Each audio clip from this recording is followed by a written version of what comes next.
Right?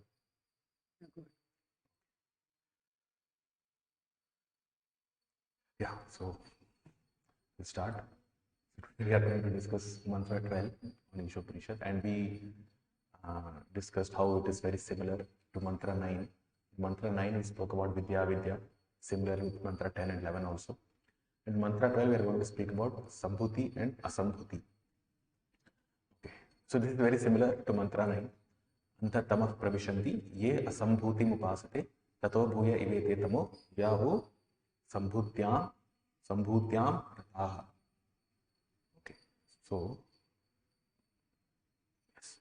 So those who are engaged in the worship of demigods enter into the darkest region of ignorance, and still more so do the worshippers of the impersonal absolute. So this is very similar to Mantra 9, where we will speak about this Vidyayam Rata. And Srila Prabhupada spoke about this impersonal absolute there. So Asambhutim, if you see the word-to-word translation, Asambhutim refers to the demigods and Sambhuti refers to the absolute. But because this mantra speaks about both Sambhuti and Asambhuti taking one to the darkest regions, worship of demigods, those who engage in the worship of demigods enter into the darkest region of ignorance, and still more so do the worshippers of the impersonal absolute. Those who engage in impersonal meditation, they go further down. Okay. So the themes that we will be discussing in this purport is, first, a comparison is given or information is given on what is Asambhuti. Sambhuti. Demigod worship is Asambhuti, as we saw in the word-to-word translation here, Asambhutim. And see, it said, ye Asambhutim upasate. Upasate means those who worship. So those who worship the demigods, they enter into darker regions. And who are those who worship Asambhuti? Srila Prabhupada mentions about pseudo-religionists, impersonalists, and those who manufacture incarnations. And then, what is the actual method of worshipping Sambhuti? See, Sambhuti here specifically refers to impersonal, worship of impersonal absolute. Srila Prabhupada in his purport also gives the idea of what actual Sambhuti worship is, the actual way or method of worshipping the absolute truth. So he speaks about that as well. Okay, so both aspects are there. Worship of Sambhuti as the impersonal way of worshipping, and Sambhuti as the proper way of worshipping. So both things are discussed in this purport. So Srila Prabhupada starts, the Sanskrit word Asambhuti refers to those who have no independent existence. Asambhuti refers to those who have no independent existence, and Sambhuti is the absolute personality of Godhead, who is absolutely independent of everything. So this is the actual definition of Sambhuti and Asambhuti. So when we speak about Sambhuti also taking one to the darker region, it does not mean that one who worships Krishna or the absolute personality of Godhead goes to the darker region. What it means is, as Srila Prabhupada writes in the translation, it's the impersonal aspect of the absolute truth. If that is being worshipped, then it takes one to the darkness. And we have discussed this in Mantra 9 itself to quite some extent. In the Bhagavad Gita 10.2, the absolute personality of Godhead, Shri Krishna states, Name vidu suragana prabhavam na maharshaya aham adirihi devana maharshinam cha sarvashaha. Neither the hosts of demigods nor the great sages know my origin or opulences. For in every respect, I am the source of the demigods and sages. Which means that the demigods and sages do not have an independent existence, because the Lord is the source of them. Aham adirihi devanam is the source of their existence. Thus, Krishna is the origin of the powers delegated to demigods, great sages, and mystics. Although they are endowed with great powers, these powers are limited, and thus it is very difficult for them to know how Krishna himself appears by his own internal potency in the form of a man. So right at the start itself, Srila Prabhupada makes it very clear what actually Sambhuti is. Sambhuti is the personality of Godhead. The absolute personality of Godhead, he is Sambhuti, and Asambhuti or the demigods are his servants. Whatever powers the demigods have, it is given by Krishna alone. And they cannot understand how Krishna himself appears by his own potency in the form of a man. So therefore, because they do not have this knowledge, various misconceptions arise. We will see some of the misconceptions, and the popular misconception is that Lord Vishnu or Krishna is one of the demigods, and it leads to this polytheistic ideas. So after we discuss the purport of Srila Prabhupada, we will be seeing lots of references about the various topics related to this particular mantra which Srila Prabhupada spoke in different of his books and lectures. So we'll be seeing those references and we'll be addressing those misconceptions that people have with respect to this. And this is very pertinent for us because in India, specifically when we speak about the so-called Hinduism, it's a very prominent idea that all demigods are same, all gods are same, or all have the same power. They just manifest different features, and all of them, and you can choose any one of them, and then you will attain the destination, although they are not clear what the destination is. Okay, so everything is on the same level according to them. And this is supported by Shankaracharya in this system of Panchopasana. He says that Brahman takes the form of these 5 particular deities, and then we can choose any one of them and worship them as the absolute truth. And then once that is done, then one will transcend this kind of worship, and one will realize that he is actually the same as Brahman, like this. So this particular mantra is very pertinent to that because Srila Prabhupada addresses these points. And he says that demigods are different from the Lord. And we have also been discussing that the living entities and the Lord are equal in one aspect. They are qualitatively same, but quantitatively completely different. And demigods also fall in that same category of living entities. Okay, they are also living entities just like us. It's just that within our material society itself, just as we see disparities, some people are more qualified. Some people may not be that qualified in a particular field. Similarly, demigods are also those living entities who have been invested with powers by Lord Vishnu, and therefore they have some qualifications to have a significant control over the material elements. And that's about it. They do not compare with the transcendental position of Lord Vishnu or Lord Narayana or Krishna. So demigods are also mundane. They are not divya. They do not have transcendental bodies. They also have material bodies only made up of these 8 elements. Bhumi, Rapu, Nalo, Vayu, Khamana, Buddhi, Deva, Chala. Earth, water, fire, air, ether, mind, intelligence, possible. They also identify themselves with this body. They do understand, some of the demigods, they do understand that Lord Vishnu is supreme and we should render devotional service to him. But also the misconception also is there because they have lots of power which is almost as comparable to what Lord Vishnu manifests in this material world. They think that they are on par with Lord Vishnu. And they get into this misconception, they get bewildered because of this. So all those points are being addressed here. And we'll also see some verses from Bhagavad Gita because Bhagavad Gita completely destroys this demigod worship. We'll also see some of the verses from Bhagavad Gita and see how it moves forward.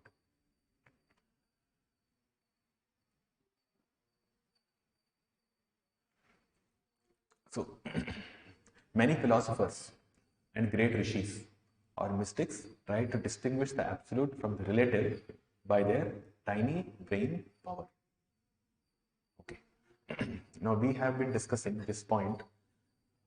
So what I will do is maybe a few of the concepts I will just make clear and then we can read through the purport. But these things are important, so I'll just spend some more time on this. So it says many philosophers and great rishis or mystics try to distinguish the absolute from the relative by their tiny brain power. So these philosophers and these great rishis, they can also be those who are actually following the Vedic literatures. Okay, who are actually following the Vedic literatures and they have learned it from their guru. But because they are not in the proper parampara, the succession that we have been speaking about, the knowledge, the transcendental knowledge which is received from Krishna directly, coming through Lord Brahma, Narada, Vyasdeva like this. So therefore, although they are engaged in the study of the Vedas, still they try to interpret the meaning of the Vedas through their limited brain power. And that's where they get into misconceptions. So this also we have discussed several times that it's not about reading or studying the Vedic literatures. It's about getting the knowledge from disciplic succession. So once the knowledge is revealed by the spiritual master, then the Shastra is being referred to, then everything falls into place, everything makes sense. Independent reading or independent study of the Vedic literatures will never lead one to the absolute truth. Not possible. So therefore, disciplic succession is a must. And these philosophers, great rishis or mystics, they try to distinguish the absolute from the relative by their tiny brain powers. Although they might be engaged in Vedic study, but still they're trying to understand by their limited faculties, very limited facilities that they have. So if you remember, when we were speaking about this Vaishnava epistemology, we said Shabda Pramana is perfect, it's proper. But then Shabda Pramana should be received in disciplic succession. Shabda Pramana, Vedic literatures are perfect, therefore I can go study and understand what the absolute truth is, will not work. Okay, we'll get into various misconceptions because the knowledge is not revealed that way. Because we are still dependent on our own facilities, on our own mind, our own intelligence to discriminate what is the absolute truth and what is not. And this is where the philosophies, there are 6 philosophies, Shad Darshanas we say. And of the 6 philosophies, the last one is the Vedanta philosophy or Uttar Mimamsa. And before that, there is this other 5. Purva Mimamsa is there, Yoga, Patanjali's yoga system, Nyaya, Vaisheshika, then Gautama's Nyaya, then Vaisheshika is there, then Patanjali's yoga is a Sankhya philosophy of atheist Kapila is there, like this. There are 5 philosophies. So where do they falter? The problem is, although these are atheistic philosophies, they're theistic philosophies, they are Astika philosophies. All the Shad Darshanas, they belong to Astika. They are not Nastika philosophies because they refer to the Vedic literatures. But still, these 5 falter because they have at least a little bit of trust on their own mental capacity to understand things as they are, to understand reality. And because of that, because they speculate in the other 5 darshanas, they cannot lead one to the highest goal. Whereas in the Uttar Mimamsa, Vedanta, it comes through the disciplic succession. The knowledge is revealed by the spiritual master who himself has gained that knowledge from his own spiritual master. Okay, so because the knowledge is coming in disciplic succession and they are the followers of the Vedas, therefore knowledge is revealed. So proper understanding comes only in the final darshan, in the Vedanta darshan or Uttar Mimamsa. So it does not, so just this, the bottom line is that just because one is resorting to study of the Vedas does not mean that he's perfect or he has a perfect understanding. And this is very evident because so many people read Bhagavad Gita, but then the meaning is completely screwed out. No, it's a completely different meaning. And all the impersonalists are there, Mayavadi followers are there. So many people recite Vedic mantras and do all the study, deep study of the Vedanta Sutra and the commentaries and other things. But still they could never understand that what is the proper message of the Vedas. And one example I can think of is in Bhagavad Gita. There are so many verses which we will see in due course. There are so many verses which speak that one should not worship the demigods. Those kamasthete hirtajnana, those who are of low intelligence, they only worship the demigods, like this. So they go through all that study. So if you see the books also, their translations also will be like that. But then after that, when they come to this Manmana Bhakta Madhyaji Namaskuru, then they say that one can imagine any form of the Lord and worship the form of the Lord. Like that. So that form can be anybody. When Krishna refers to this Mam here, then he's not referring to himself as a person, but he's referring to something unborn within. So that unborn within can take any manifestation, can take any form. It can be the form of Lord Shiva, it can be the form of Lord Vishnu, it can be the form of Durga, then Surya or Ganapati. This is the 5 deities of Panchopasana, or any of the so-called gods whom you like. Then you can worship them like this. So, although they are studying Bhagavad Gita, but because they are not in the disciplic section, the knowledge is not revealed to them to the proper parampara. Their study, their understanding is never complete. It's never fulfilled. Okay, so their misconceptions are being injected in their commentaries to Bhagavad Gita. So, therefore, just studying of the Vedas does not mean that they understand everything completely. It requires mercy of the spiritual master. One should engage himself, one should connect himself to proper parampara. This can only help them reach the negative conception of the absolute without realizing any positive trace of the absolute. So this is prominent. Those who are the followers of the Vedas, Vedavadarataha, what happens when they try to distinguish the absolute truth by the tiny brain power, they only know how to negate, because positive qualities of the absolute truth cannot be understood just by study of the Vedas.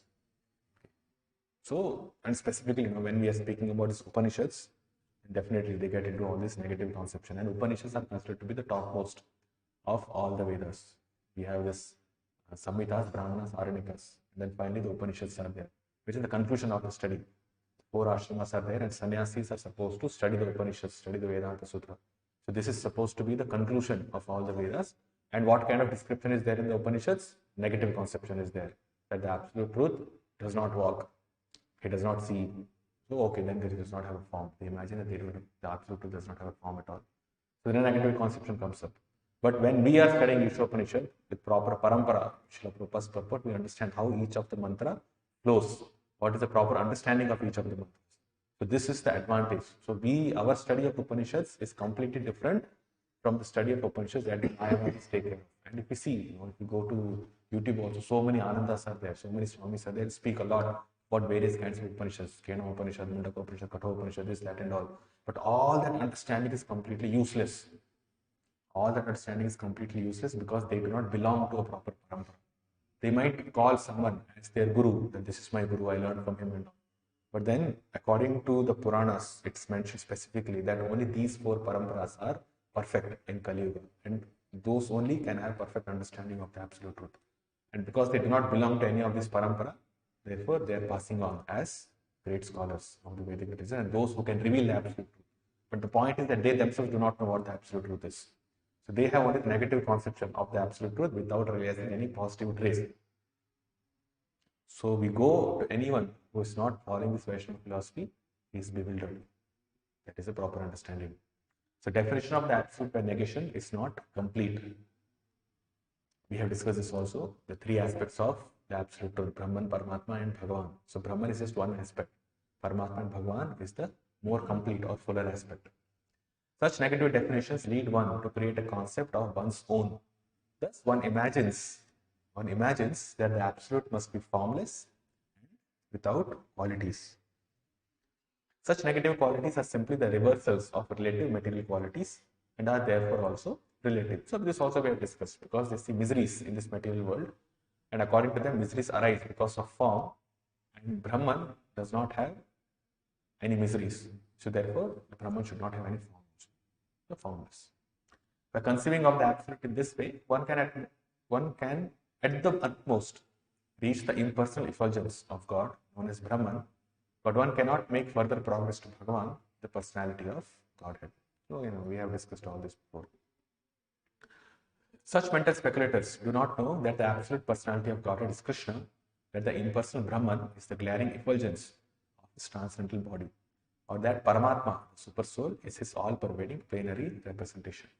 So seeing this, whatever we have been discussing, seeing this in the context of the mantra, Srila Prabhupada is explaining what Sambhuti is with respect to this particular mantra and what is the proper understanding of Sambhuti.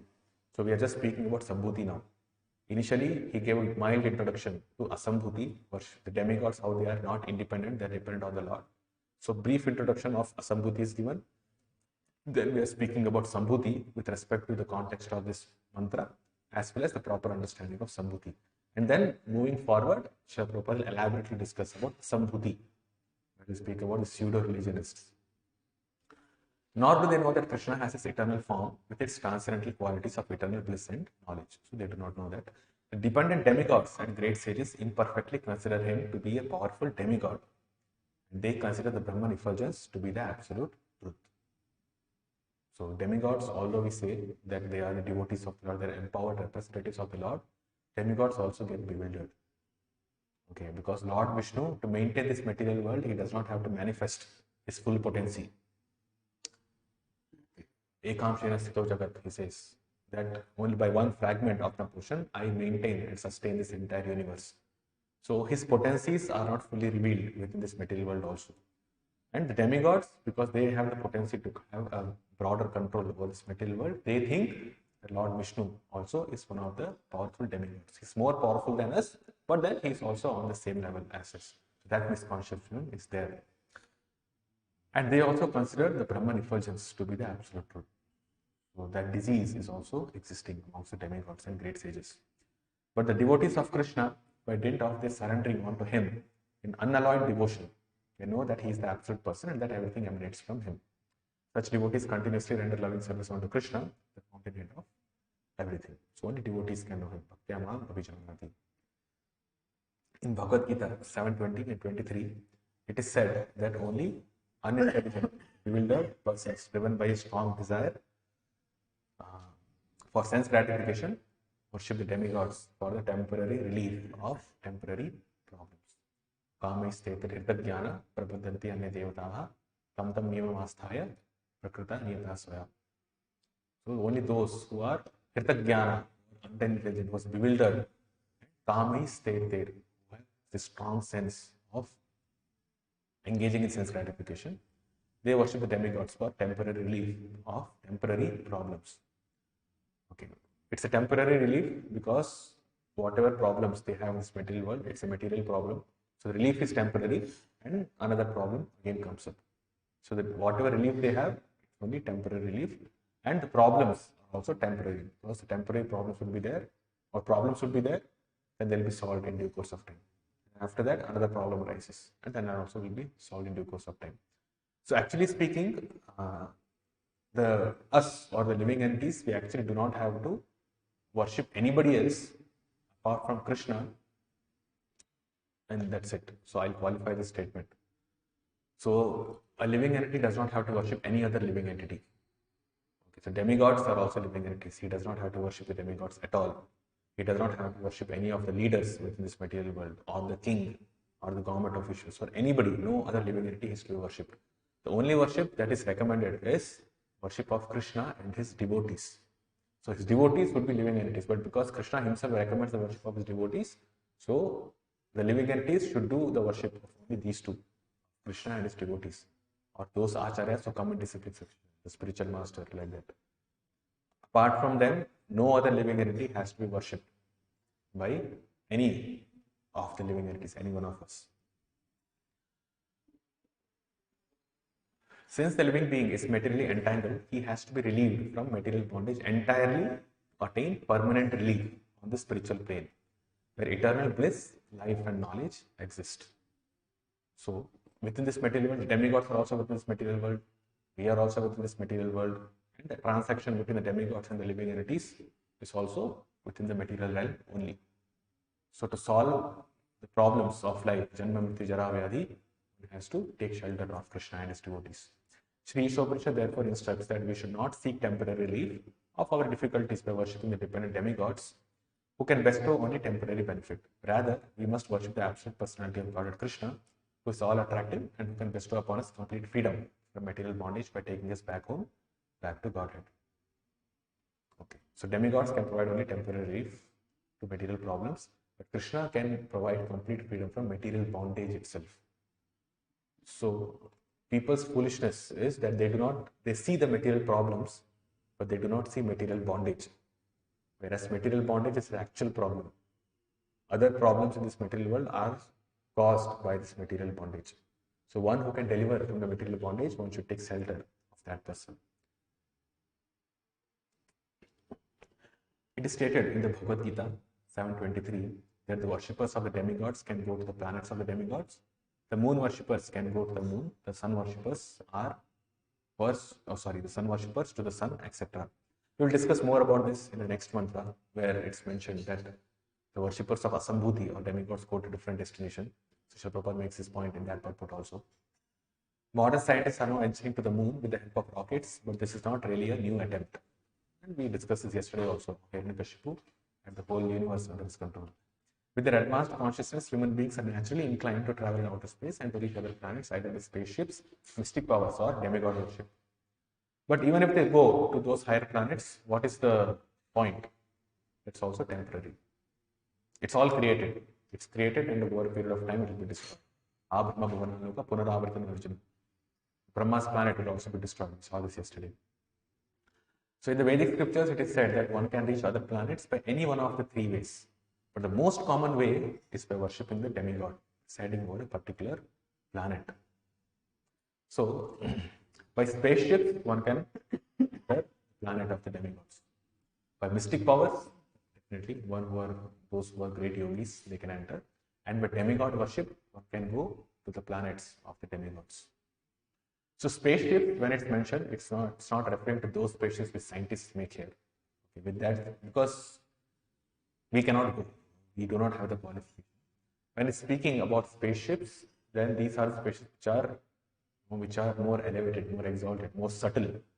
Okay, and those who are qualified themselves to go to the planet of the demigods, we see many instances in the Puranas and Itihasas also that a plane comes from the heavenly planets and it takes one and then takes that person to the heavenly planets, not to the spiritual world, but to the heavenly planets. So through spaceships, one can go. Through mystic powers, one can go. One can go through the sun rays to the sun planet. So that is possible. And through demigod worship. So when one worships a demigod, after he leaves his body, then he can go transfer himself to the planet of the demigod. So this is possible. In this way, one can reach the moon planet, the sun planet, and even Brahmaloka, topmost planet in this universe.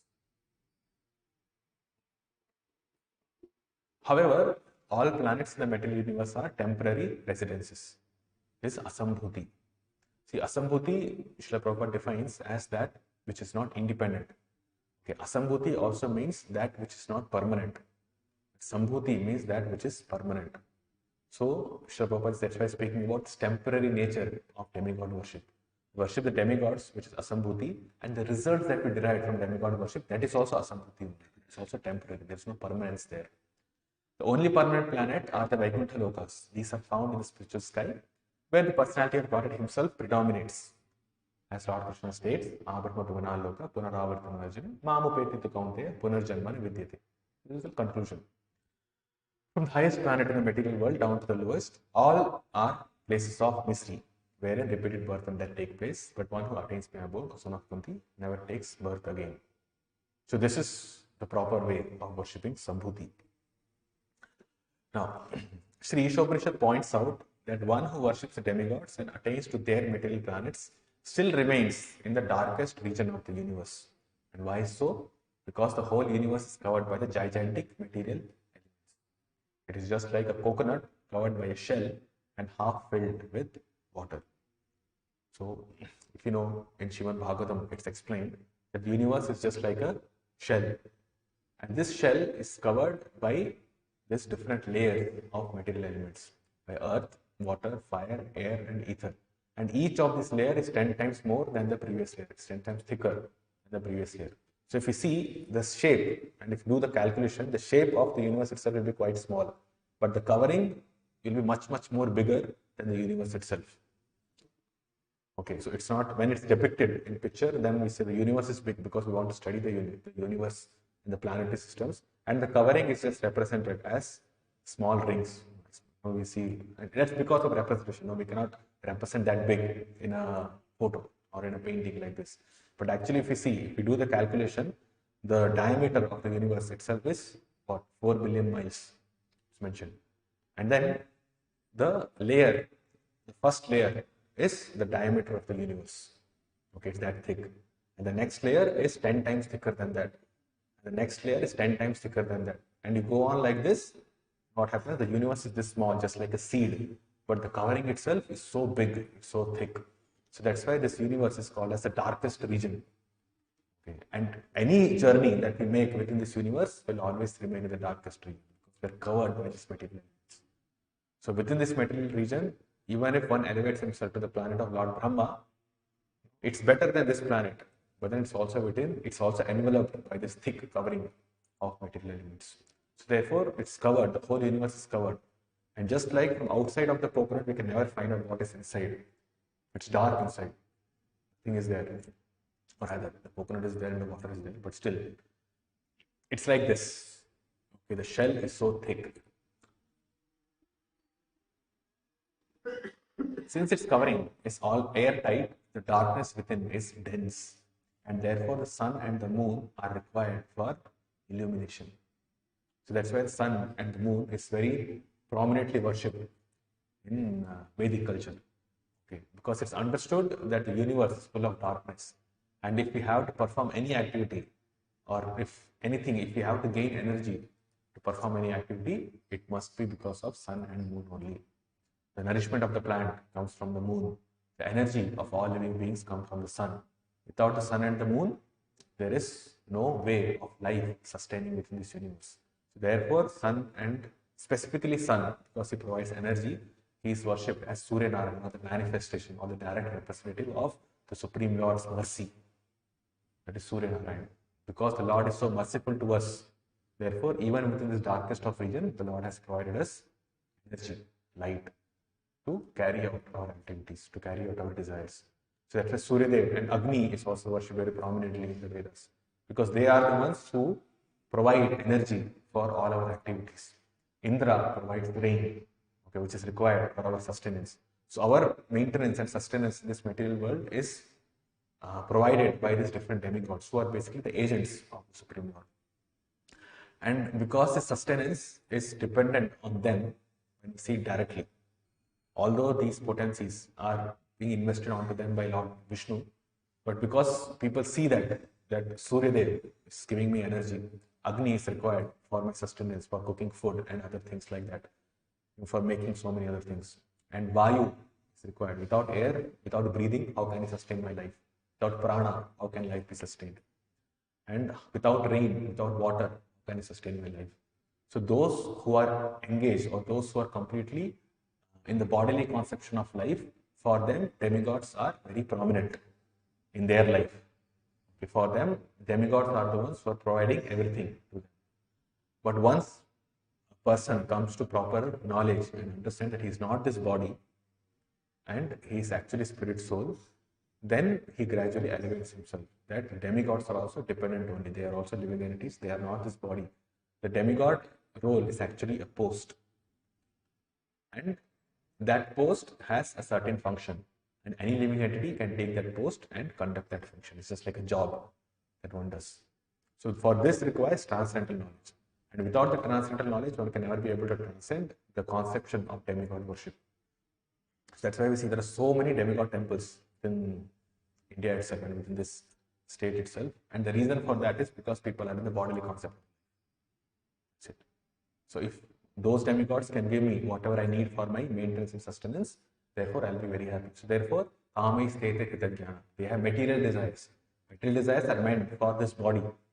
So dhanam dehi, bharya dehi, sundar bharya dehi, all that, you give me this, you give me that, you give me this, give me that. All kinds of sacrifices are done only for that purpose, to fulfill their material desires, for their prosperity, like this. So this keeps one in the darkness, because one does not understand that it's not this body, but a spirit soul. Śrīla Prabhupada continues, outside the universe is the vast and unlimited Brahmajyoti expansion, which is filled with Vaikuntha Lokas. The biggest and highest planet in the Brahmajyoti is Krishna Loka, or Goloka Vrindavan, where the Supreme Personality of God, Shri Krishna himself, resides. Okay, so Krishna Loka is the highest planet, which is floating in Brahmajyoti. Actually, entire creation is in Brahmajyoti, the spiritual creation as well as the material creation.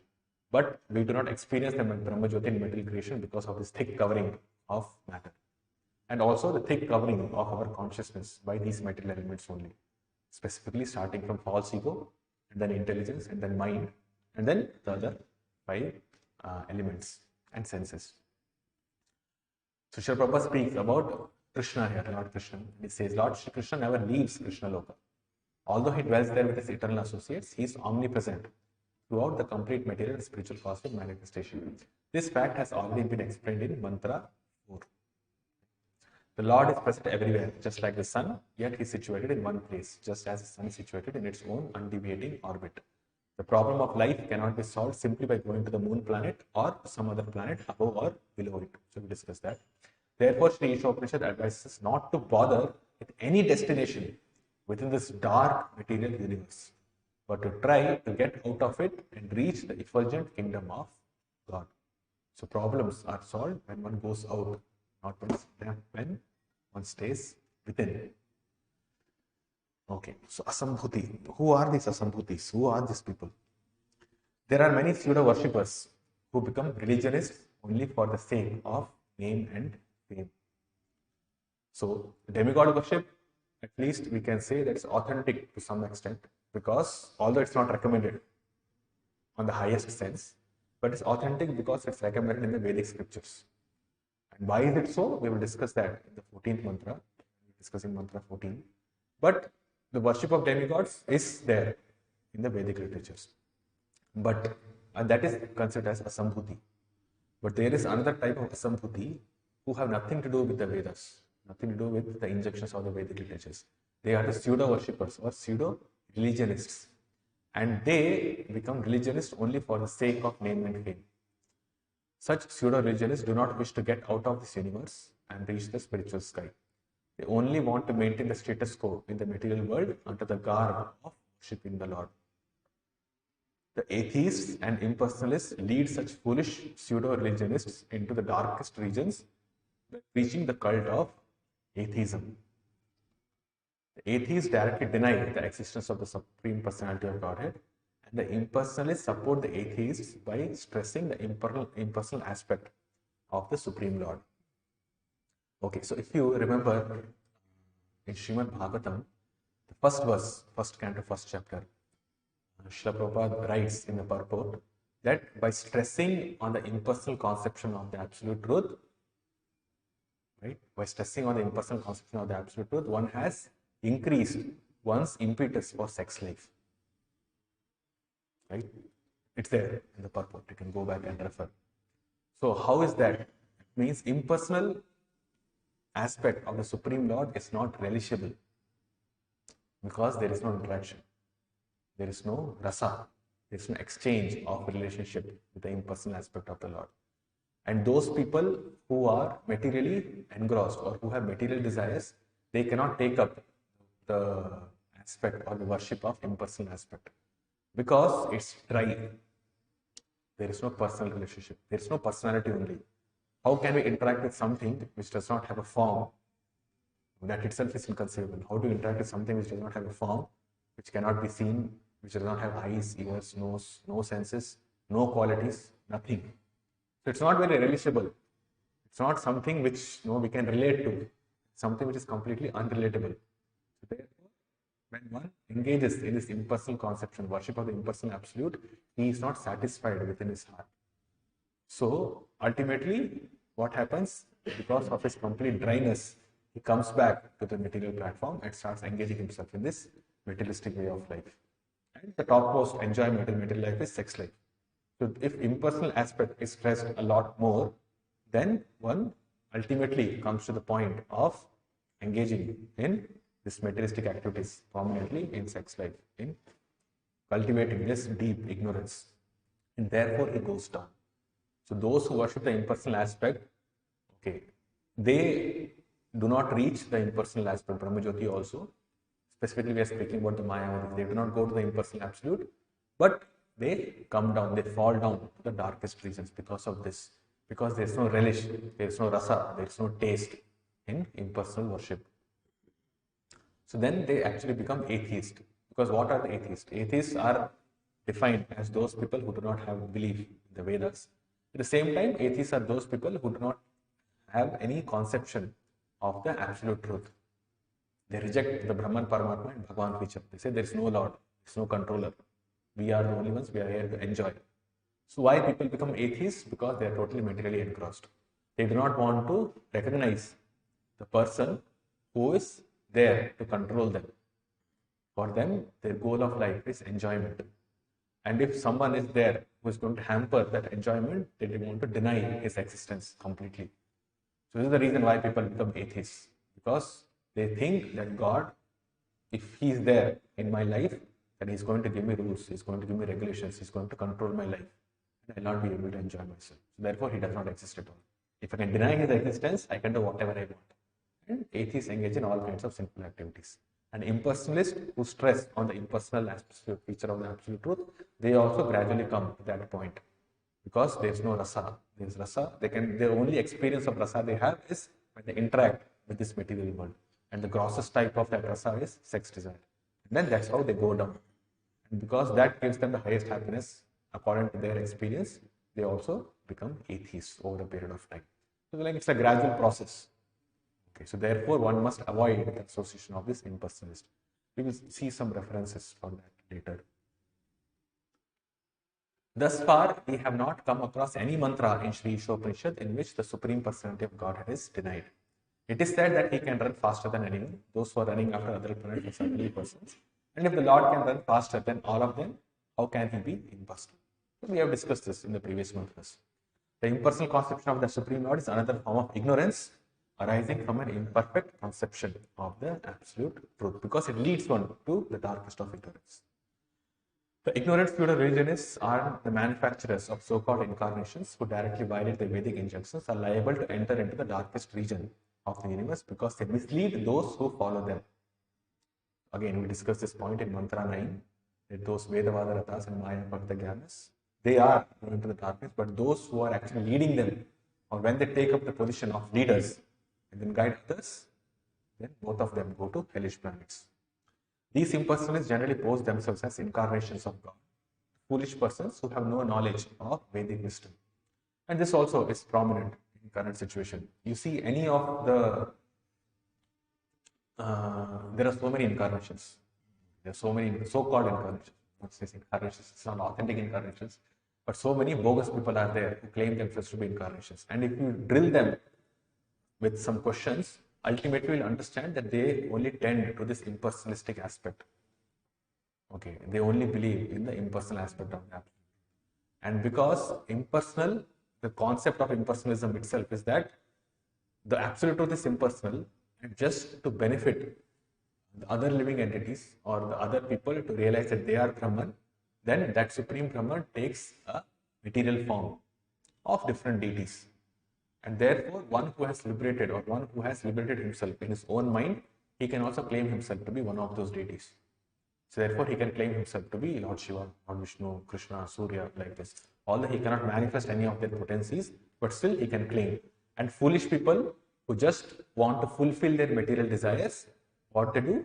They worship those people. And there are so many examples of people who, traditionally they have been worshipping. Traditionally, they have been Śrī Vaishnavas.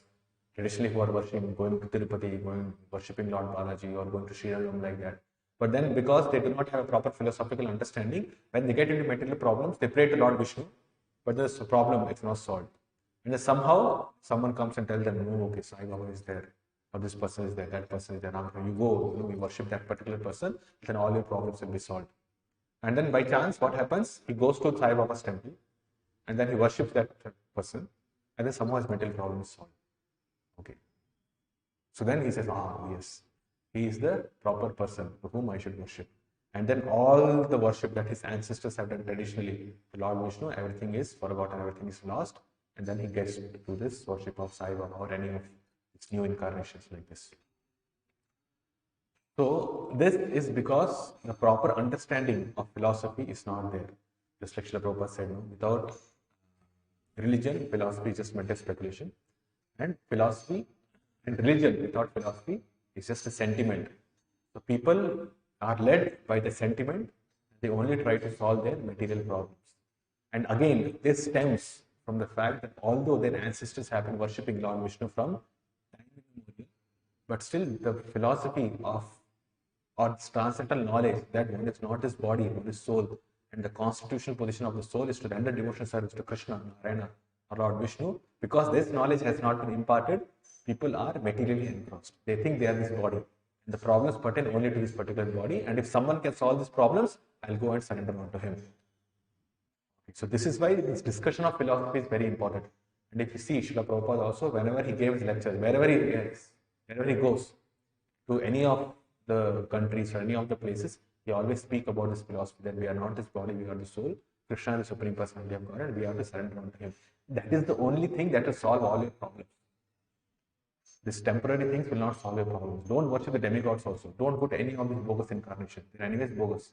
Don't get entangled in this impersonal mental speculation. Worship Krishna.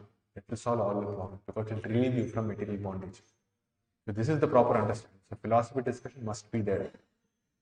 Okay. So many people, even in Dham now, if you go to Vrindavan like this, so many people worship Krishna, but they do not have proper philosophical understanding. So there are Mayavadis in Vrindavan also. There are Mayavadis in Dwaraka also. Mayavadis and different other so-called sampradayas who follow the worship of Krishna, who do the worship of Krishna, but still their understanding is Mayavadi. So therefore one must avoid, because that kind of worship will lead one to the darkest regions.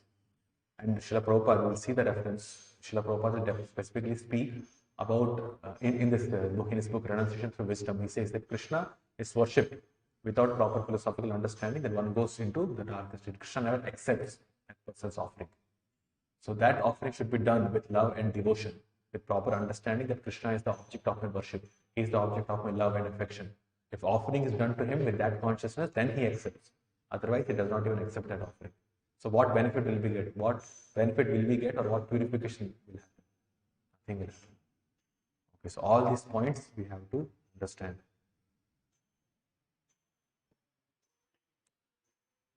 If such foolish men have any knowledge at all, it is more dangerous in their hands than ignorance itself. Such impersonalists do not even worship the demigods according to the scriptural recommendations, because they can manufacture gods amongst themselves, and so they can become prominent. So why do they have to go to the demigods? I don't know. I myself can become a demigod like this. And foolish people, they follow them because for them they do not have proper knowledge. And Prabhupada in his lectures, so many lectures he said, because people are not have this knowledge, people do not have this knowledge, they just think that if someone can produce some gold, someone can produce some ashes, someone can produce some pictures, someone can produce these things, then therefore he is God, because he is performing some miracle. One performs a miracle, therefore he is God. But no, God does not mean so cheap that he can perform just only miracles like this. A proper understanding should be there. But people are not. No. In the scriptures, there are recommendations for worshipping demigods under certain circumstances, but at the same time, these scriptures state that there is normally no need for this. In the Bhagavad Gita 7.23, it is clearly stated that the results derived from worshipping demigods are not permanent. Antavatta phalam tesham tad bhavat alpamedasam devan deva yajoyanti tad bhakta yanti mamapi. Antavatta phalam tesham. Those who desire fruits which are going to end, they worship the demigods. Antavatta phalam tesham tad bhavat alpamedasam. Hritajnana, those who worship demigods, Hritajnana, knowledge is lost, knowledge is demolished. Alpamedasa, those who do not have intelligence or with less intelligence. So Krishna is actually scolding all those people who are demigod worshippers. And Bhagavad Gita is so prominent in India specifically, so prominent even before Krishna's, Srila Prabhupada's movement, ISKCON started. Bhagavad Gita, everybody knew in Hinduism culture. But still, they say, oh, Bhagavad Gita, the perfect scripture for Hindus, but there are demigod worship each and every place. So many demigod temples are being manufactured and created like this. So people do not have understanding, proper understanding. Since the entire material universe is impermanent, whatever is achieved within darkness of material existence is also impermanent. The question is how to obtain real and permanent life. The Lord states that as soon as one reaches Him by devotional service, which is the one and only way to approach the personality of Godhead, one attains complete freedom from the bondage of birth and death. Right? So, one who goes there, he does not come back to this material shell that we discussed about. In other words, the path of salvation from the material clutches fully depends on the principles of knowledge and detachment gained from serving the Lord. The knowledge and detachment actually comes from serving the Lord. Transcendental knowledge comes from serving the Lord. Detachment comes from serving the Lord. Vasudeva Bhagavati Bhakti Yoga Prayojita Jayantyasa Vairagyam Jnanam Jagat Ahitukam. One who serves the Supreme Lord Vasudeva, then Jnana and Vairagya automatically come. The pseudo-religionists have neither knowledge nor detachment from material affairs. But most of them want to live in the golden shackles of material bondage under the shadow of philanthropic activities disguised as religious principles. So again, religious principle is what? Some understanding that we have to serve the absolute truth, serve Madhava. And philanthropic activities, Manav Seva, Madhav Seva, all for Daritha Narayan Seva. All these things come up because they do not have any knowledge, neither they are detached. They do not, although they are pseudo-religionists, they have this impersonalistic understanding. All of them are engaged in helping people in the material facilities only. Opening of eye camps, okay, feeding food to other people, like this. By default display of religious sentiments, they present a show of devotional service while indulging in all sorts of immoral activities. In this way, they pass as spiritual masters and devotees of God. So this was very prominent even during the period of Chaitanya Mahaprabhu and after Chaitanya Mahaprabhu when the Apasampradayas came up. Sahajiyas are there, all these different Apasampradayas, 13 Apasampradayas listed. Srila Bhaktivinoda Thakur. So what they did, although they are purportedly or supposedly the followers of Chaitanya Mahaprabhu, but still they are pseudo-religionists because they have themselves as the they put themselves on prominence. They are the enjoyers. They indulge in all sorts of immoral activities, mixing with women like this. Such violators of religious principles have no respect for the authoritative acharyas, the holy teachers, in the strict disciplic succession. They ignore the Vedic injunction, acharyopasana. One must worship the acharya. And Krishna's statement in Bhagavad Gita, evam parampara praptam, the supreme science of God is received through the disciplic succession. So this is proper worship of living entities. Those who are acharyas, those who are spiritual masters, those who come in disciplic succession, those is authorized worship. Demigod worship is not authorized. Instead, to mislead the people in general, they themselves become so-called acharyas, but they do not even follow the principles of the acharyas. Okay, they claim to be acharyas, but they do not follow any principles. These rogues are the most dangerous elements in human society. Because there is no religious government, they escape punishment by the law of the state. They cannot, however, escape the law of the Supreme, who has clearly declared in the Bhagavad Gita that envious demons in the garb of religious propagandists shall be thrown into the darkest regions of hell. So they are like demons in the garb of religious propagandists. Because what propaganda are they making? That absolute truth is impersonal. I am a manifestation of the absolute truth. I have realized the Supreme Brahman. Therefore, you all people should follow me. You should all people serve me and give all your money to me, all your wives to me. Whatever you want to enjoy, you give that to me first and then take that as prasada from me. So there were people like that also. During Srila Bhaktivinoda Thakur's time, there was this so-called famous bogus guru, and he used to, and the system was that when a person, one of his disciples get married, then the wife is to be enjoyed by the guru first, and then the husband should accept the wife as the prasada of the guru, like this. These people go to the darkest regions of hell. So although they claim themselves to be acharyas, but they do not follow the principles of acharyas. Śrī Īśopaniṣad confirms that these pseudo-religionists are heading toward the most obnoxious place in the universe after the completion of their spiritual master business, which they conduct simply for sense gratification. Most obnoxious place. Obnoxious place is that place in which nobody wants to go, but then they'll be put into that place because of all the nonsensical activities that they have. Okay, so this ends the purport. So we'll just see. There are several things that Srila Prabhupada spoke about. So we'll try to understand that. So he spoke about this negative conception of the absolute truth, which is conceived of by the great philosophers, the great rishis or mystics, by their tiny brain power. That was the first line. So they can at most reach the impersonal effulgence, Brahman. It is very rare.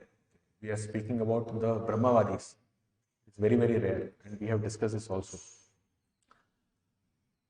So the negative conception is it's not complete, it's formless, it's without qualities, and they think and they have no knowledge of Paramatma and Bhagavan. So this is the characteristics of those who cultivate this negative conception. Srila Prabhupada defines asambhuti as one who has no independent existence. So demigods and great sages fall in that category. Sambhuti is the absolute personality of Godhead. Only devotees can understand that. The demigods and great sages cannot know the origin and opulences of the absolute personality of Godhead because they are Ahamadarihi Devanam Maharshinam cha Sarvashah. So they cannot understand because the Supreme Lord is the source of the demigods and great sages. And it's difficult to know Krishna's appearance in human form. So demigods and great sages cannot understand that. Their powers are limited, and because they do not know the origin and opulences of the absolute personality of Godhead, they think of Krishna as a powerful demigod. Right? We discussed this. Then Srila Prabhupada speaks about demigod worship. They worship for temporary results, and the results are not permanent. So the entire material universe, because the entire material universe is impermanent. So how can the demigods be permanent, or the results be permanent? Or how can one go by worshipping the demigods, stay with the demigods for an eternal life? So although the heavenly planets are called as Amara, the demigods are called as Amara, but that basically means that they have a long life. They do not live beyond the destruction of this material world. So in that way, every living entity is Amar. We are all eternal. We do not experience death at all. The living entities are eternal. It's just that because we are covered by this body, we have accepted this body, the body undergoes this process of birth, death, old age and disease.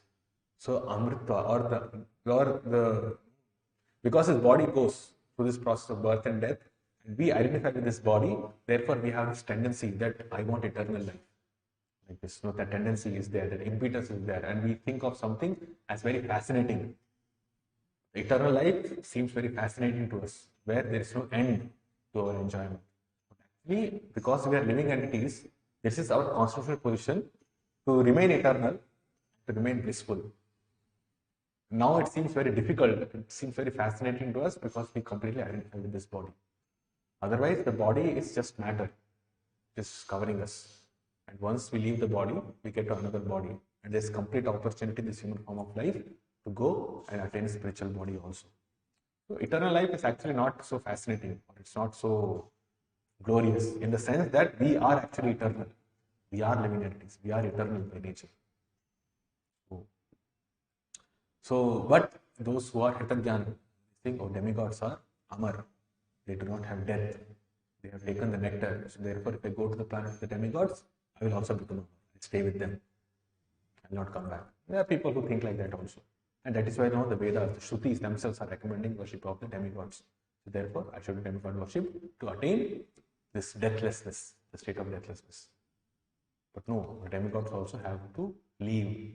This is proper understanding. This is perfect understanding. They are not permanent. They are temporary. Problems of life cannot be solved by demigod worship.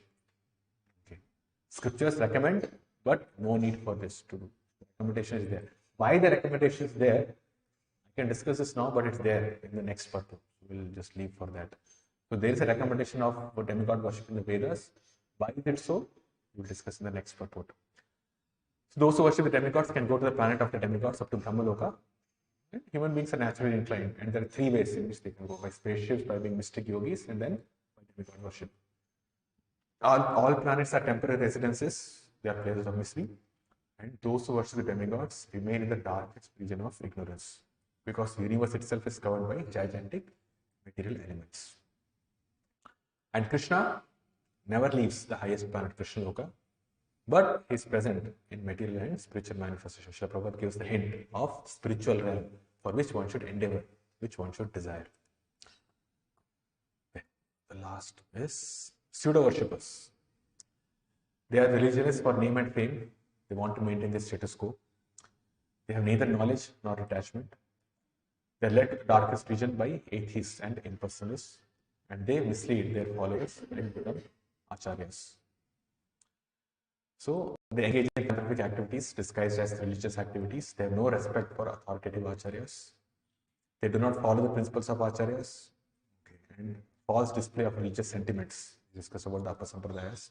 They show off devotional service but engage in immoral activities. They are most dangerous elements in human society because they misguide others. Okay. They can escape the punishment from laws of state, but they cannot escape the laws of the Supreme. So these demons, because they're misguiding others, they enter the darkest region and they are heading to the most obnoxious place after the spiritual master business.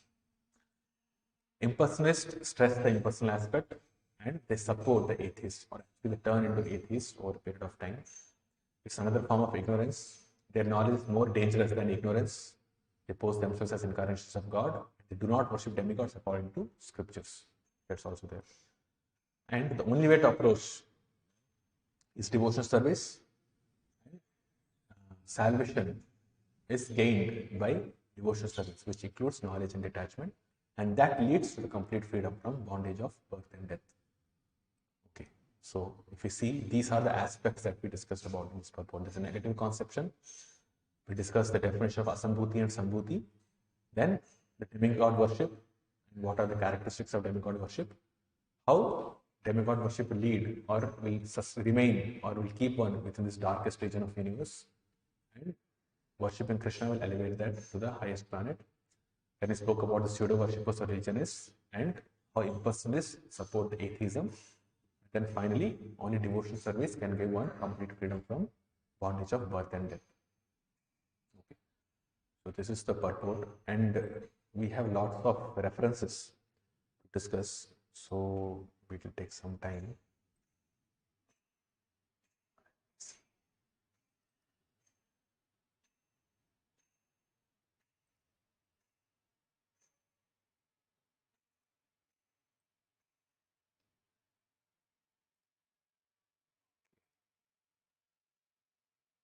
So these are some of the references which Srila Prabhupada spoke in different books with respect to demigod worship, or basically things that we discussed. I tried to cover several of these points, but we will read from his book.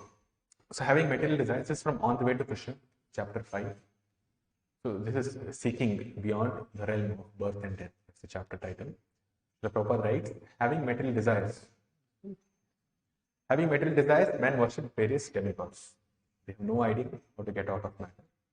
They only want to utilize the material world to its best capacity. In Vedic literature, there are so many recommendations. If one wants to cure his disease, he worships Surya Dev. A girl wants a good husband, worship Lord Shiva. One wants to become beautiful, then he has to worship such and such god. The Gandharvas or Kamadev, Gandharva has to be worshipped. And if one wants to become educated, he worships goddess Saraswati. It's also very prominent. In this way, Westerners often think that the Hindus are polytheistic. Polytheistic means the understanding or the idea that there are so many gods, and for fulfilling my desire, I should go to this particular god, then fulfill my desire. So they do not have the concept of, or they do not think of them as demigods. And this term, demigod itself, is a very wonderful term that Srila Prabhupada used for this Sanskrit word, deva or devata. He says demigod because they have a godly position, they have control. God is what? Is Ishwar, one who has control. But they are demigod because of two things. One is they do not have supreme control over this material world. At the same time, whatever control they have, whatever energy or potency they possess, it is given to them by the Supreme Lord Vishnu. Therefore, they are called as demigods and they are not called as gods.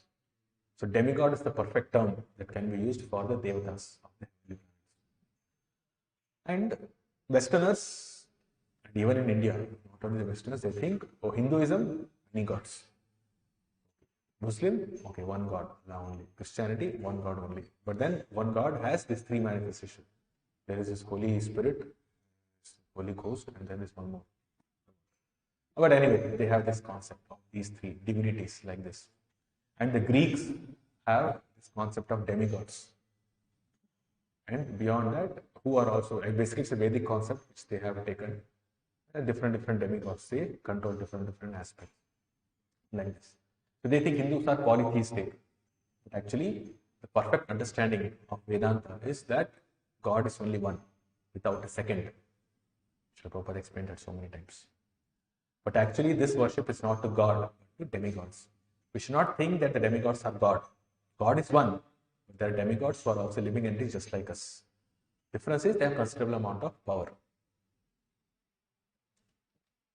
But Bhagavad Gita condemns worship of the demigods. So in Revelation through Wisdom, chapter 2, section 5, it says that Krishna calls them Kritagyana, who are constantly tormented by unlimited desires.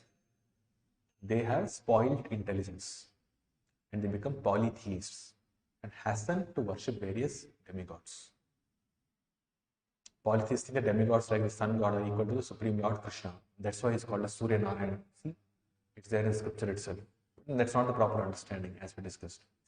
Such men of distorted intelligence can never take shelter of Lord Krishna's lotus feet. Lofty-minded person with, on the other hand, lofty-minded persons with incisive intelligence. Incisive intelligence means acute intelligence. Intelligence which can acutely determine what is right and what is wrong. They are convinced that Lord Krishna is the supreme being. And even if they have some material desires, they take shelter of Lord Krishna. Akama sarva kamava, moksha kama udharidhi, tivrena bhakti yogena, vijeta purusham param. Then, okay, this is the purport I was talking about. So, Srila Prabhupada writes, the polytheist offerings which are laden with selfish motivations for material gain are never accepted by the Supreme Lord, even if these offerings are opulent and elaborate. So, those offerings which are laden with selfish motivations, the Lord does not accept them. The demigod worshippers have no real love or devotion for the particular demigod they worship. It's just a business transaction.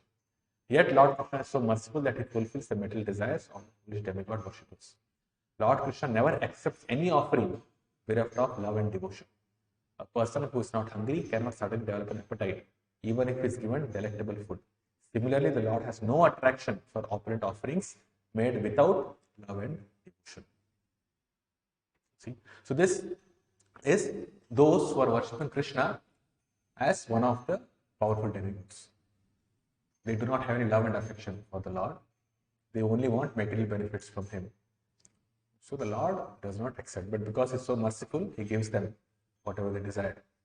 But still he is not accepting, which basically means that they are not purified of their material desires. Okay, this is one way, but of course our acharyas do write that Krishna, being merciful, what he does is he does not fulfill the desires of those materialistic devotees, but actually he purifies them. And by that we start to understand that we have to render devotional service unto Krishna. So he gives more material miseries, and when they have no other shelter, they take shelter of Krishna only. But that also requires the support of devotees. Anyway, this I think it's already discussed, or maybe we'll discuss in Bhagavad Gita. So those who worship the demigods are called as Pashandi.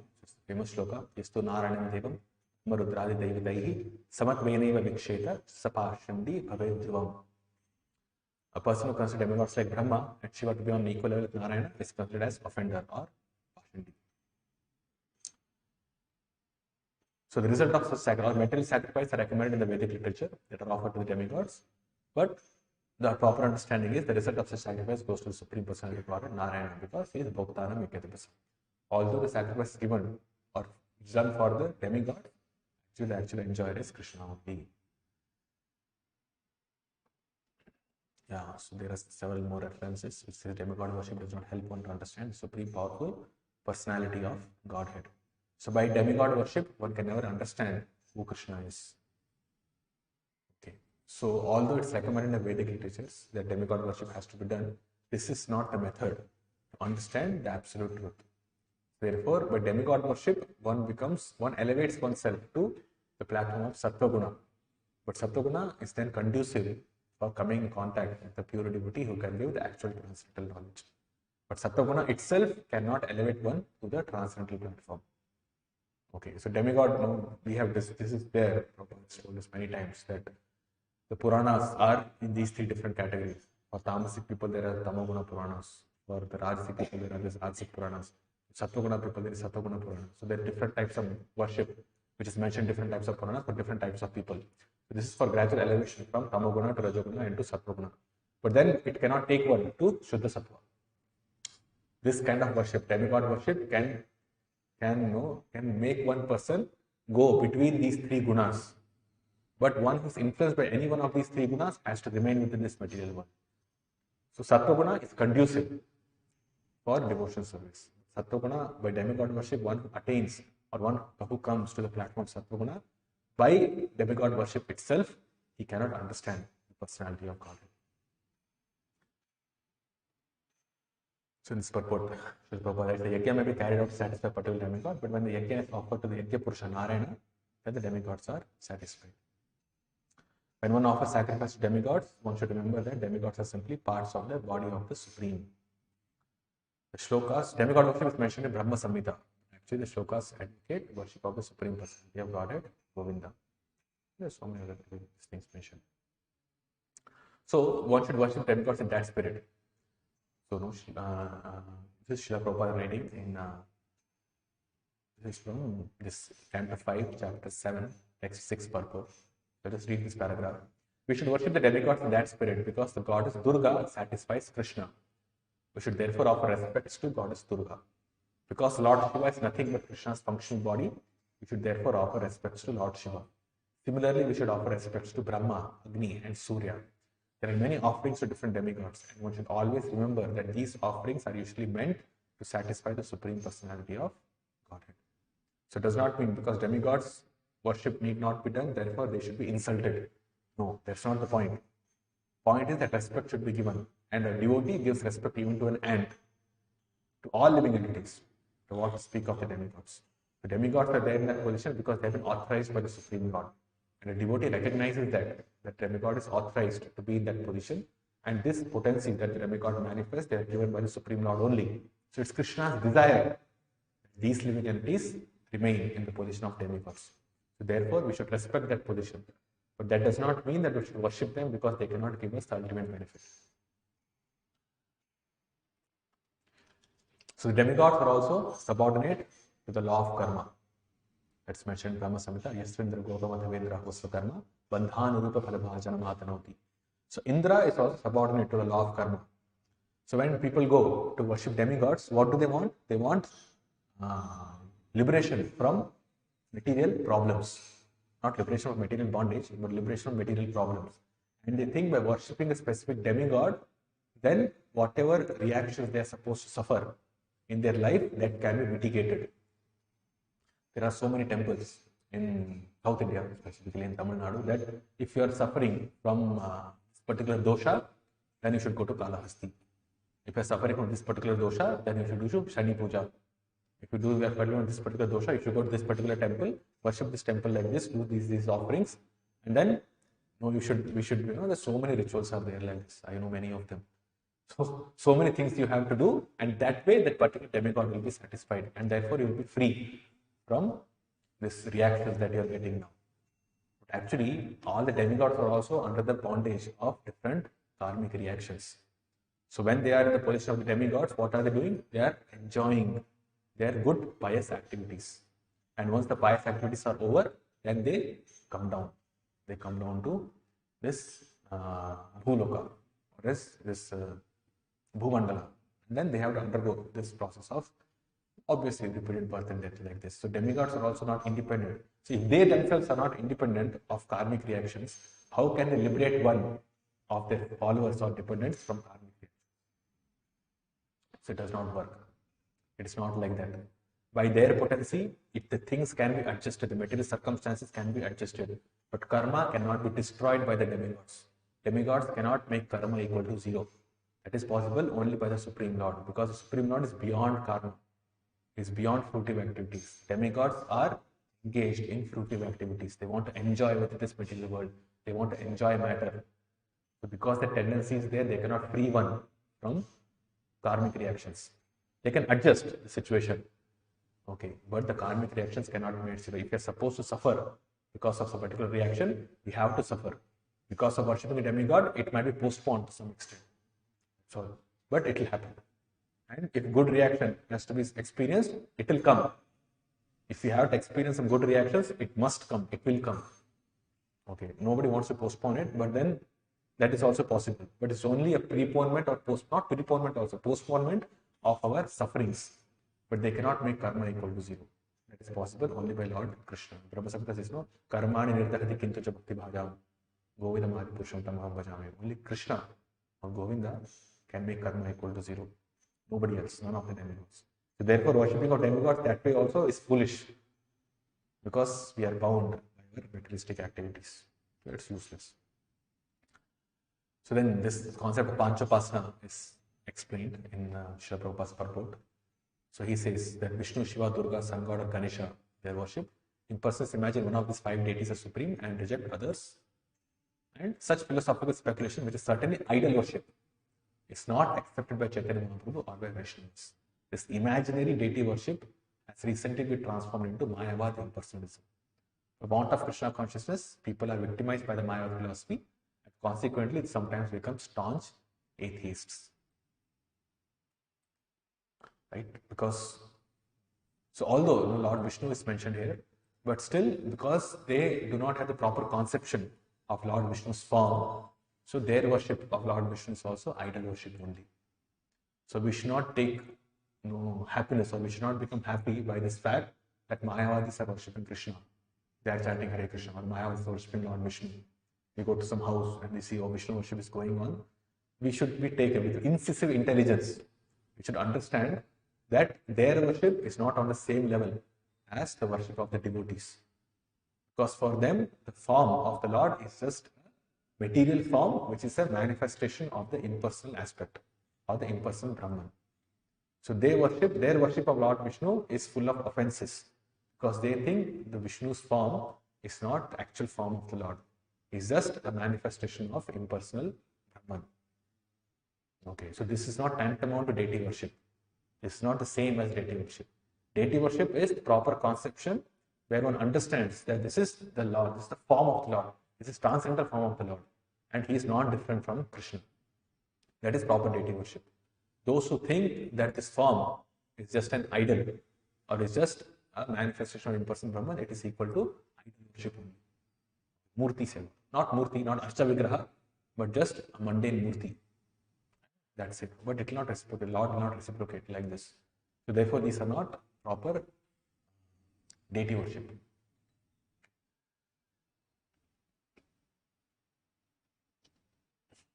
Okay.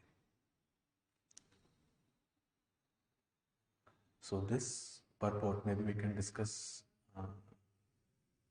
for the next mantra.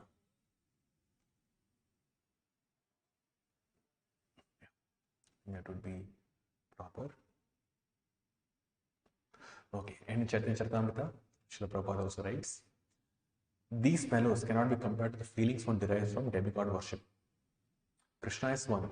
So, in the context, this is Chaitanya Mahaprabhu's devotion, where he's manifesting his devotional symptoms. So these feelings is not compared to demigod worship, because demigod worship means it's rooted in fulfilling one's material desire. Another argument that people gave, we are extending this class, but we started late also, so just another 5-10 minutes will finish. Another argument that people give is that you worship Krishna without any material desires. I also worship the demigods without any material desires. Therefore, no, I do not have any material. I am not doing a business transaction with the demigods. I am worshipping them without any material desires. So what is the difference between your worship and my worship? But then the problem itself is of tattva, because the living entity is not, his constitutional position is not to worship the demigods. His constitutional position is to worship Krishna. That is the proper understanding, that is proper transcendental knowledge. And one who says that because his understanding is just based on sentiment, it's not rooted on proper understanding of philosophy, it remains only as a religious principle. It remains only as a sentiment. It does not give him any proper benefit. One who worships the demigod, although he might not desire any gross material objects, but still he has to remain within this material world. So therefore, demigod worship with material desires, without material desires, is foolish anyways, because it can never take him out of this material bondage. Okay. On the spiritual platform, there is no demigod worship. A pure devotee has no plans other than those for the Lord's service. He is not interested in attaining success in mundane activities. He simply wants success in the progress of devotional service. For a devotee, there cannot be worship of others or demigod worship. Pure devotee does not engage himself in such pseudo-devotional service. He is interested only in satisfying Krishna. And because Krishna is satisfied by serving his devotees, therefore we serve the devotees. So the goal is always satisfaction of Krishna. And everything else is a corollary factor. Although Krishna specifically speaks, even in Shastra, if we see Śrīmad Bhagavatam and Śrīmad Bhagavad Gita, Krishna says that worship of the demigods is foolish.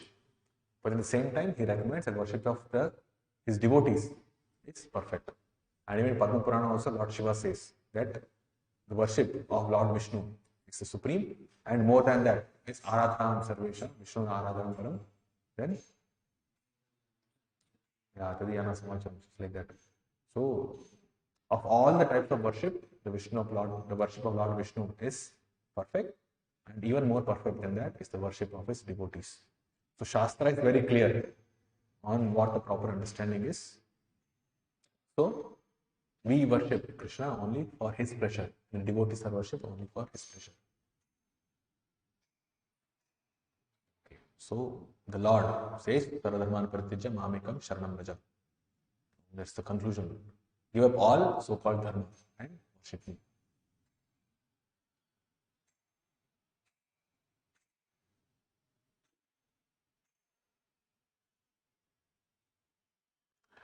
Okay, and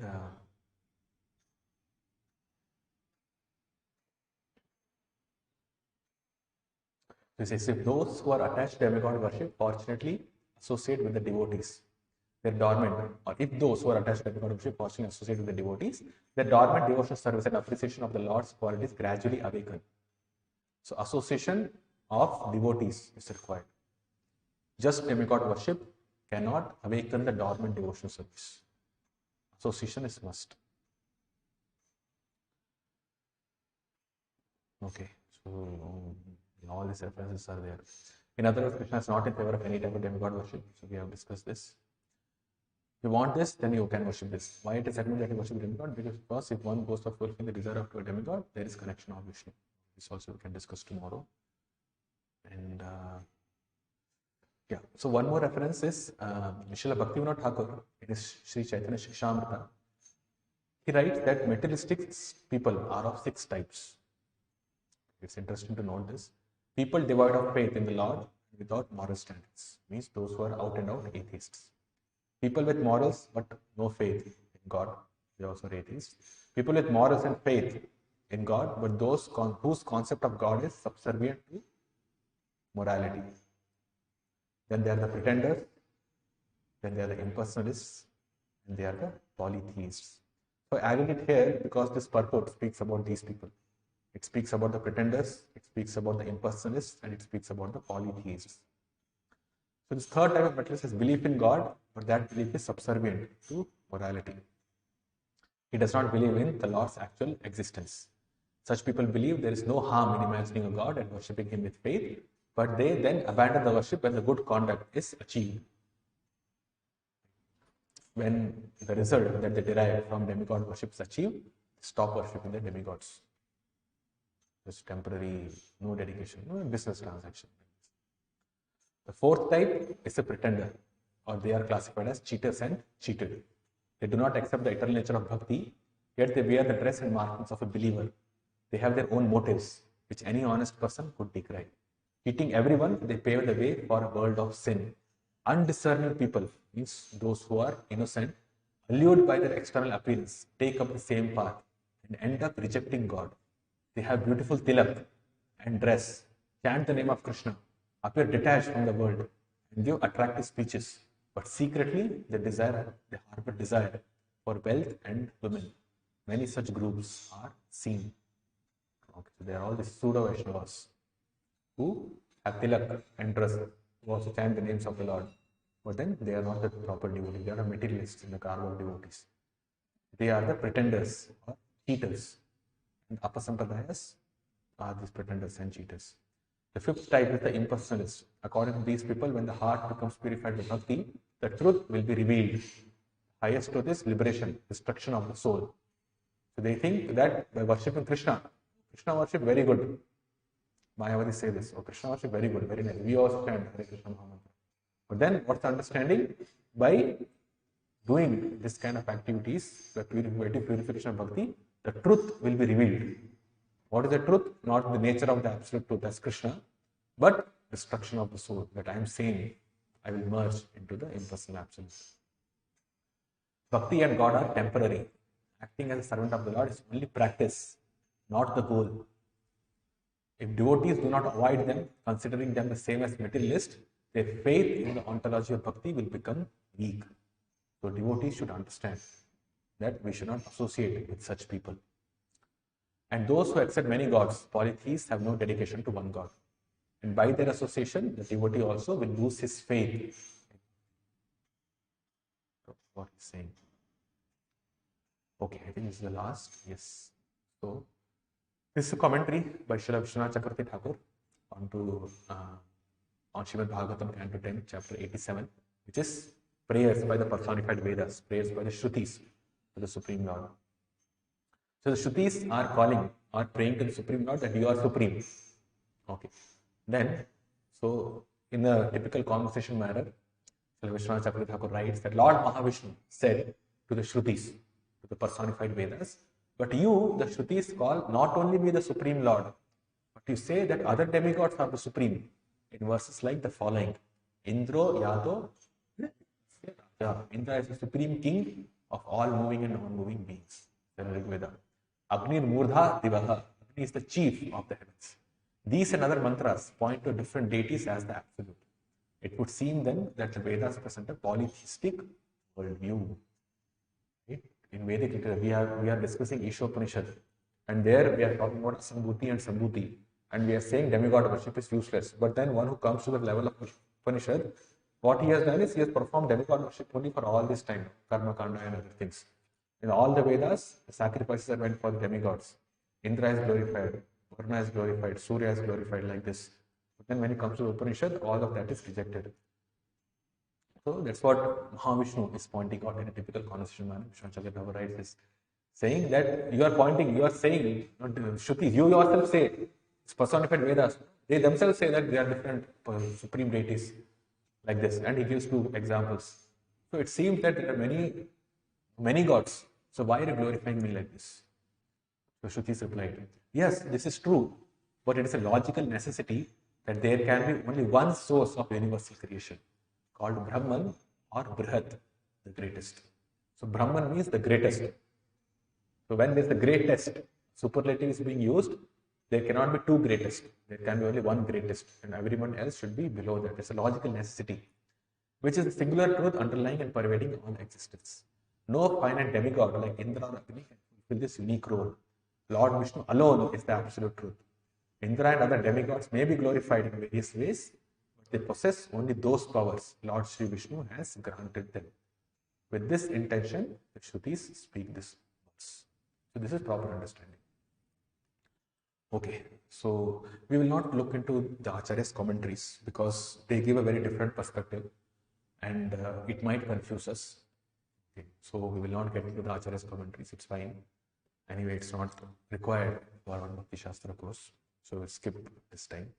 And next mantra, when we are discussing, maybe we'll see if time permits, we'll try to cover in a summary way of what the Acharyas are speaking in mantra 12 and mantra 13. But that would be improbable, would be difficult because mantra 13 has a very long purport. We have to discuss the whole of it. Okay, so I'll stop here. Any questions? We can discuss, or else we can stop. Any questions? No? Okay, so we'll stop. Śrīla Prabhupada ki, Śrī Īśopaniṣad ki.